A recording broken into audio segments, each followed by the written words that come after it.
Citizens speak out. The call for the voice of the people to be heard and for meaningful government reform continues across the world in nations such as Bahrain, Burkina Faso, China, Egypt, Georgia, Iran, Israel, Libya, Mauritania, Mexico, Syria, Sudan, Tunisia, Venezuela, and Yemen.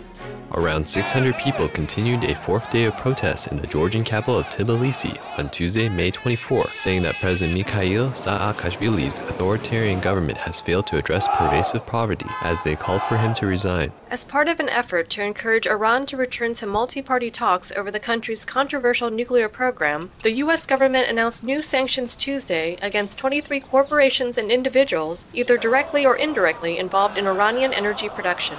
Doctors Without Borders reports that nearly all 20,000 residents of Abyei, Sudan, have fled the town following a takeover by northern Sudanese troops. UN Secretary General Ban Ki-moon, European Union Foreign Policy Chief Catherine Ashton, the UN Security Council, and U.S. Envoy to Sudan Princeton Lyman have all called upon the North Sudanese government to withdraw from Abyei and halt all military operations. Tunisia's interim government responded to an election delay proposal from the country's High Authority for Elections by confirming plans to go forward with a July 24th date. The government also affirmed that it would provide all resources necessary to organize credible elections as Tunisians prepare to vote for assembly members, to draw up a new constitution, and plan for elections to replace the current transitional government. A group of prominent Israelis have run unprecedented announcements in Israeli newspapers calling for their country to immediately recognize Palestine as an independent state based on 1967 borders, stating that such an action is vital for Israel's existence and good standing in the world.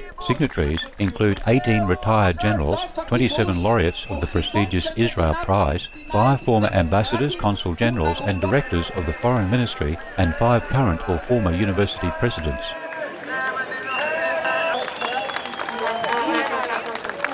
The Public Prosecutor's Office in Egypt announced that former President Hosni Mubarak and his 2 sons, Gamal and Al, will face trials over their roles in the deaths of peaceful, pro-democracy protesters. They are also being charged with misuse of public funds and using their positions for illegal gains. Thousands of students rallied in Burkina Faso Monday to support teachers' calls for smaller classrooms and better living conditions. Meanwhile, in Mauritania, some 80% of secondary school teachers began a 3-day strike calling for wage increases in social housing. Bahraini journalist Mazen Mahdi, who works for German news agency DPA, reports that after he and a colleague working for France 24 were called in for questioning by Bahraini police on Sunday, he was blindfolded, handcuffed and beaten for several hours until a senior interrogator arrived and he was later released. Meanwhile, the Bahraini government announced it had released around 500 political dissidents on humanitarian grounds. In Libya on Monday, Colonel Muammar Gaddafi's forces shelled the revolutionary-held town of Zintan and moved troops close to Yafran.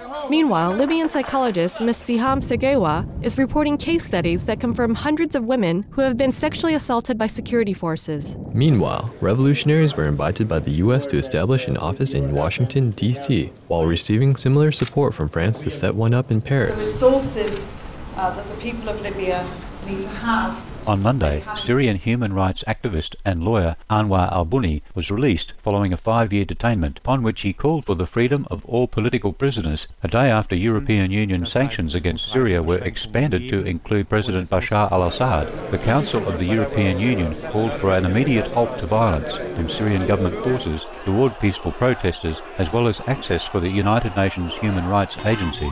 US Secretary of State Hillary Clinton likewise urged President al-Assad to halt the violent crackdown. According to the Syrian human rights group Sawasiyah, at least 1,100 people have been killed since the revolution began 2 months ago. Secretary Clinton, along with the French Foreign Ministry, also urged Yemeni President Ali Abdullah Saleh to sign an agreement for his resignation as he had promised. Yemeni protesters reacted with continued protests Monday, demanding that he step down. Meanwhile, clashes in the capital Sana'a between security forces and Hashid tribe members resulted in the death of at least 24 tribesmen and 14 soldiers. As we mourn the people who have perished, we pray for the conflicts to cease in all nations, and that more and more citizens may choose lives of lasting peace, freedom and dignity.